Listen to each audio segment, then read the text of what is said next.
Of a drone attack on a military academy in Homs. The Syrian army has blamed what it called terrorist groups for the attack that killed at least 100 people and left dozens injured. We are hearing 50 civilians are among the dead. Our Middle East correspondent Lina Sinjab is following the story from Beirut. I think the city and the people and the families are all still in shock, mourning the death. We've seen funeral parades yesterday and continue today.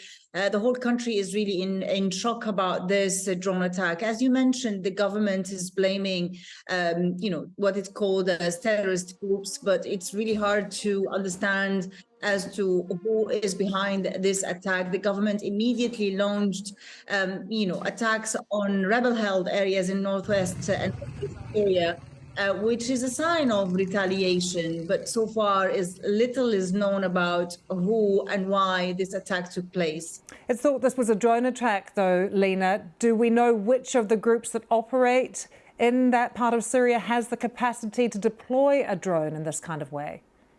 Well, to start with, no one has claimed responsible for the attack at the moment. And in the past, following all the situation in Syria, although the Syrian sky is very busy, you have the Turks, you have the Kurdish, you have the Americans operating, you have the Iranians, the Russians, everyone is like violating the skies, even the Israelis.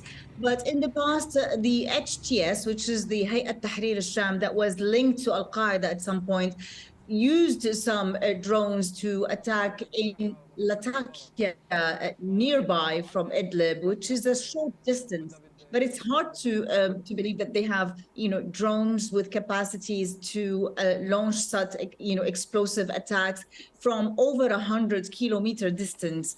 So far, it's really raising lots of questions, especially that the Minister of Defense, who was there to attend the ceremony and celebrate with the graduates, left the scene just before the attack and even without attending the ceremony. So there is a high alert that he may have been warned against it, but did nothing about the rest. But of course, we can't confirm the reason why he left at the moment.